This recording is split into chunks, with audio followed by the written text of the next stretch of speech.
Welcome to Kakatiya fire academy. So ladder సంబంధించి ల్యాడర్ని use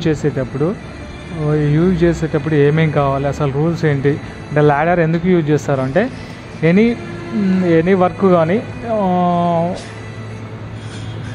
base నుండి 2 metres above వెళ్ళి హైట్లో ఏ వర్క్ జరిగినా దాన్ని హైటెడ్ వర్క్ అంటారు.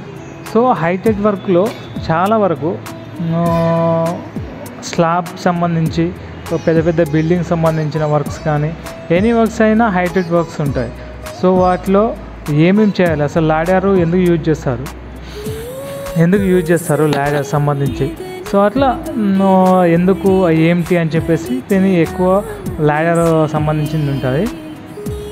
సో ల్యాడర్లో never climb higher then the third rung from the top and straight or second tread from the top on extension ladder. So ఇప్పుడు ల్యాడర్ను యూజ్ చేసేటప్పుడు హెవీ వర్క్ సంబంధించి ఉంటాయి. సో చాలా హైట్లో జరుగుతుంటాయి. సో వాటికి సంబంధించి ఏంటంటే చాలా టిఫ్గా చాలా క్వాలిటీగా ఉండే ల్యాడర్స్ మాత్రమే యూజ్ చేయాలి.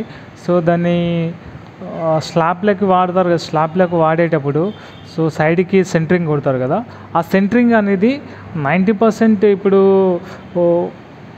కట్టెలతో వాటితో కాకుండా మనం డైరెక్ట్ ఇనుము సంబంధించి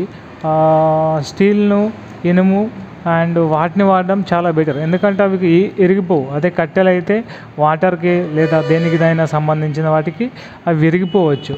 సో అందుకోసమే ఎక్కువ శాతం స్టీల్నే వాడతారు పెద్ద కంపెనీస్లలో. సో స్టీల్ సంబంధించిన ఇనుము సంబంధించింది అండ్ అలాంటి వాటిని యూజ్ చేస్తారు. So any ladders found defect in any way should be marked do not use. అయితే ఇప్పుడు సేఫ్టీలో ఏదైనా ఒక ల్యాడర్ ఉంటే దానికి సంబంధించి మనం అది యూజ్ చేయకూడదు అని చెప్పేసి దాని మీద ఒక మార్క్ వేయాలి. రెడ్ మార్క్ కానీ ఏదైనా ఒక ట్యాగ్ కానీ ఆ ట్యాగ్స్ కానీ దానికి వేసామనుకో అది ఆ ల్యాడర్ సంబంధించి వాళ్ళు యూజ్ చేయరు అన్నమాట. Ladder shall not be placed on a box or drum. ఇప్పుడు ల్యాడర్స్ కూడా ఒక బాక్స్ లాగా దేనికి సంబంధించింది షెల్ బి నాట్ ఒక ప్లేస్లో కానీ ఎక్కడైనా కానీ వాటిని సరిగా మనం పెట్టకూడదు. సో పెట్టినామనుకో ఒకే దగ్గర పెట్టినామనుకో అది రోజు యూజ్ చేసే వాటిలలో పెట్టామనుకో అది యూజ్ చేస్తారు. సో అట్లా మనకు చాలా ప్రాబ్లం అయ్యేది కూడా ఉంటుంది. సో ఏంటంటే ఒక ల్యాడర్ ఎక్కి ఒక లేబర్ కింద పడితే అది కంపెనీకి చాలా ప్రాబ్లం. సో అలాంటప్పుడు మనం కొంచెం కేర్ఫుల్గా మనం ల్యాడర్ సంబంధించిన రూల్స్ టిఫ్గా ఫాలో కావాలి. So and rubber protection on head and heel of ladder is necessary. Rubber protection ఉంటుంది. రబ్బర్ ప్రొటెక్షన్ ఖచ్చితంగా ల్యాడర్కి యూజ్ చేయాలి. సో ల్యాడర్ యూజ్ చేసినాక ఇప్పుడు సేఫ్టీలో ల్యాడర్తో పాటు అండ్ స్కఫోల్డింగ్ అంటే కూడా సేమ్ టు సేమ్. అది ఇప్పుడు మనం చెప్పాం కదా సెంటరింగ్నే స్కఫోల్డింగ్ అంటారు. సో వాటిని ఎక్స్కవేషన్ చేసే దగ్గర నుంచి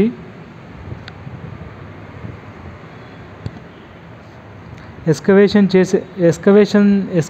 చేసే దగ్గర నుండి సో మొత్తం material should keep the necessary and excavated is very short during of the work. Red flag must be hoisted and the more duration the red banner must be structured. Defective tools should be not be used. కొన్ని tools ఉంటాయి అవి use చేయకూడదు. So work జరిగేటప్పుడు red tags వేసి ఉండాలి. Red tags దేనికి ఉండాలి, green tag ఉంటుంది, ఎల్లో ట్యాగ్ ఉంటుంది. సో వాటిని ఎలా యూజ్ చేయాలని చెప్పేసి అది ట్యాగ్స్ ఉంటాయి. ఆ ట్యాగ్స్ కూడా మనం వాడాల్సి ఉంటుంది. If should be erected level frame ground అంటే స్కఫోల్డింగ్కి సంబంధించింది ఫ్రేమ్ గ్రౌండ్ నుంచి ఏమన్నా ఎఫెక్ట్స్ ఉన్నాయా, సో ఇసుక ఉందా, సో అది ఎలా ఉంది, ఆ నేలకు సంబంధించిన దాన్ని కూడా ఫస్ట్ ఆఫ్ ఆల్ అంచనా వేసుకోవాలి. అంచనా వేసుకున్నాకనే ఆ తర్వాత అక్కడ స్కఫోల్డింగ్ చేయాలి. సో ట్రైన్డ్ స్కిల్ పర్సన్ ఉండాలి. ఇప్పుడు ఎక్స్కవేషన్ జరిగినాక కూడా ఇప్పుడు అది స్కఫోల్డింగ్ పెట్టేటప్పుడు చాలా ఎక్స్పీరియన్స్ క్యాండిడేట్నే ఉంచుకోవాలి. ఎందుకంటే వాళ్ళకి ఏదో మనం న్యూ పర్సన్ తెచ్చినామనుకో దాంట్లో కొంచెం ఎరెక్షన్ అయినా మొత్తం ఇప్పుడు స్లాబ్ కట్టేటప్పుడు ఇవే కదా బేస్ అయి ఉంటాయి. సో మొత్తం దీని మీదే బేస్ అయి ఉంటుంది కాబట్టి అవి కింద పడితే మొత్తం స్లాబ్ కూడా ఎరెక్ట్ అయ్యే ఛాన్స్ ఉంటుంది. And construction used metal pipes and wooden boards. ఇప్పుడు బోర్డు యూజ్ చేయాలి, వుడెన్ బోర్డు యూజ్ చేయాలి, బట్ ఓన్లీ మెటల్ మాత్రం మెటల్ పైప్స్ యూజ్ చేస్తేనే బెటర్ ఉంటుంది. సో 90% మెటల్ పైప్స్ యూజ్ చేయండి. ఎరెక్ట్ అయ్యడానికి ఏమన్నా స్కఫోల్డింగ్ సంబంధించి ఉంటాయి కదా, అండ్ 90% వాటికి సంబంధించిన అవి యూజ్ చేస్తేనే బాగుంటుంది. And not be erected on loose earth.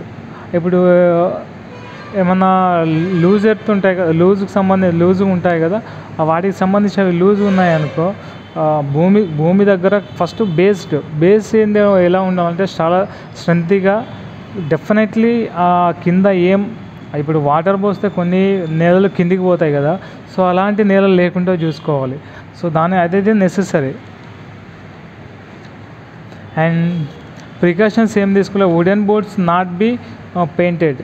అయితే కొన్నింటికి పెయింట్ వేయకూడదు, వుడెన్ బోర్డ్స్ ఉంటాయి కదా, ఆ బోర్డుకి పెయింట్ వేయకూడదు.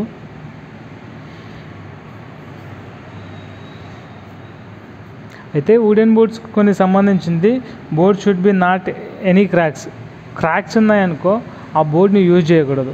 ఆ బోర్డుని యూజ్ చేస్తే, ఎందుకంటే ఆ క్రాక్స్ ఉంటే మనం ఆ వుడ్లో మనం సిమెంటు కాంక్రీట్ పోస్తాం కాబట్టి, సో అవి క్రాక్స్ వచ్చి పగిలిపోయే ఛాన్సెస్ ఉంటాయి. సో అందుకోసమే క్లాంప్స్ యూజ్ చేయాలి. పైప్ అండ్ క్లాంప్స్ ఉంటాయి, ఆ క్లాంప్స్ చాలా బాగుంటాయి.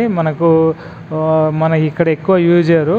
సో హెవీ ఇండస్ట్రీస్లలో, హెవీ కన్స్ట్రక్షన్ సేఫ్టీలలో మాత్రమే యూజ్ చేస్తారు. క్లాంప్స్ ఉంటాయి, వాటితో ఒకసారి గట్టిగా ఫిట్ చేస్తే చాలా టఫ్గా ఉంటాయి. సో అలాంటివి మాత్రమే యూజ్ చేయండి. And clamp should be fixed and good quality. చెప్పాను కదా, క్లాంప్స్ కంపల్సరీ క్వాలిటీ మెయింటైన్ చేయాలి. పైపులు కానీ ఏదైనా కానీ దీనికి సంబంధించింది ఆ సిమెంట్లో అంటే వాళ్ళు కాంట్రాక్టర్స్ చేస్తారో చేయరో తెలియదు, అది మనకు తెలియదు. సో మనం మాత్రం డెఫినెట్లీ ఫిక్స్డ్ గుడ్ క్వాలిటీది సంబంధించి క్వాలిటీ మాత్రం చాలా బాగుండాలి. And boards thickness should be 3.4 centimeters and no bending. అయితే థిక్నెస్ మాత్రం 3.4 ఉండాలి. సో థిక్నెస్ ఉంటేనే కదా అది డెఫినెట్లీ ఉంటుందా లేదా అని చెప్పేది. సో అట్లా థిక్నెస్ ఉండాలి. And vertical pipes should be not be more than 6 feet. అయితే 6 feet, ఇప్పుడు చాలామంది 6 feet వాడతారు, కొందరు 10 feet వాడతారు. సో మనం ఏదైనా వాడచ్చు, ఏం కాదు. మెటీరియల్ సంబంధించి అది గుడ్ ఉంటుంది కాబట్టి పెద్ద ఇబ్బంది ఏమి ఉండదు. ఆ use of good and sound materials అంటే ఏముందంటే గుడ్ మెటీరియల్స్ వాడాలి. దాంట్లో మెటీరియల్స్ మెయిన్ ఏంటంటే మనం చిన్న క్రాక్స్ రాకుండా మెటీరియల్స్ అయినా ఏదైనా చాలా మంచి యూజ్ చేయాలని చెప్పేసి స్కఫోల్డింగ్ మెయిన్ ఉద్దేశం.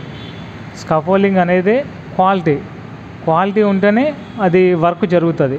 సో అట్లా chains and ropes use the suspension of scaffoldings and never thought any material from height. Material సంబంధించి వాటిని పంపించేటప్పుడు దానికి ఒక ప్రాసెస్ ఉంటుందిలేండి. ఆ ప్రాసెస్తో పాటు యూజ్ చేసేటప్పుడు డెఫినెట్లీ హైటెడ్ వర్క్లో స్కఫోల్డింగ్లో ఎక్కడైనా సేఫ్టీ బెల్ట్ కంపల్సరీ యూజ్ చేయాలండి. సేఫ్టీ బెల్ట్ లేకుంటే వర్క్ జరగద్దు. సేఫ్టీ ఆఫీసర్ పని ఏంది, సేఫ్టీ బెల్ట్ లేదు అంటే నువ్వు సేఫ్గా లేవు అని చెప్పేసి సేఫ్టీ బెల్ట్ తీసేస్తాడు. సేఫ్టీ బెల్ట్స్ లేదు కాబట్టి బాబు మీరు వర్క్ ఆపేసి వెళ్ళిపోండి అని చెప్పాలి, అంతే. డైరెక్ట్ మనం చెప్పేది ఏంటంటే మెయిన్ ఉద్దేశం, ఏదైనా వర్క్ జరుగుతుంటే వాళ్ళకు ఇప్పుడు లేబర్కి సంబంధించి అతనికి సేఫ్టీ లేదు అనిపించింది అనుకో, వాళ్ళని బయటికి పంపించచ్చు, అంతే. అది మన జాబ్. సేఫ్టీ ఆఫీసర్ని పెట్టుకోవడానికి మెయిన్ ఉద్దేశమే లేబర్ యొక్క ప్రాణాలు కానీ, కాంట్రాక్టర్ యొక్క ప్రాణాలు కానీ, ఇంజనీర్స్ యొక్క ప్రాణాలు కానీ, కంపెనీ ఎండీ కానీ ఎవరైనా కానీ వాళ్ళ ప్రాణాలు మీ చేతిలో ఉన్నాయి. సో మీరు సేఫ్టీ రూల్స్ కంపల్సరీ సైట్లో పాటించండి అని చెప్పేదే సేఫ్టీ ఆఫీసర్ యొక్క ముఖ్య ఉద్దేశం. సో దాన్ని అయితే మనం కంపల్సరీ సేఫ్టీ రూల్స్ అయితే కంపల్సరీ పాటించాలి. Shoes, helmet, Google's and safety belt and jacket and definitely I glasses, నోటికి ఇప్పుడు మనకు మాస్క్తో పాటు year bugs and definitely hand gloves and cement work జరుగుతుంటే వాటికి సంబంధించి అవి అన్నీ యూజ్ చేయాలి. సో ప్రతి ఒక్కటి కంపల్సరీ అయితే యూజ్ చేయాలి. సో యూజ్ చేయకుంటే ఒక చెయ్యి లేకుండా ఒకరు బాగుండలేరు కదా. సో అలా ఒక చెయ్యి పోతే అది మళ్ళీ తిరిగి రాదు, ఒక కాలు పోతే మళ్ళీ తిరిగి రాదు.